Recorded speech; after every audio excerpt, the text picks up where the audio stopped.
Welcome to Chillin' 101. We hope this video helps. In this video, I will show how to replace a Toyota Sienna tail light. Start by parking on level ground and disconnecting the negative battery terminal to prevent shorts. Open the rear hatch and remove interior trim panels carefully to expose the tail light fasteners. Label any wiring connectors and take a photo for reference. Loosen the bolts, disconnect the bulb sockets, swap the assembly, and reverse steps to reinstall with secure fasteners.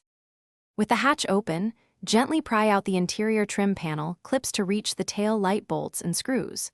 Support the tail light assembly as you remove the fasteners to avoid dropping it and damaging the paint. Carefully pull the assembly outward and locate the wiring harness connectors and bulb sockets. Press the connector tab to disconnect each socket and set the old assembly aside on a soft surface to prevent scratching. If you're finding this helpful, please subscribe and like to support more car repair guides. Quick recommendation: a book called The Simple Path to Wealth really changed how some folks think about saving and investing, and it pairs well with fixing things yourself to save money. I find it a great casual read between projects. Check the description for the link and other deals. Now let's get back to the video.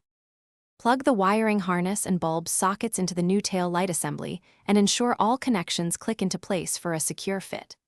Align the assembly with the vehicle body, hand thread the mounting bolts, and then tighten them snugly without over-tightening to avoid cracking the housing. Replace the interior trim, reconnect the negative battery terminal, and test brake, turn, reverse, and parking lights to confirm everything works correctly and there are no warning lights. Thanks for watching. Consider subscribing if we helped you.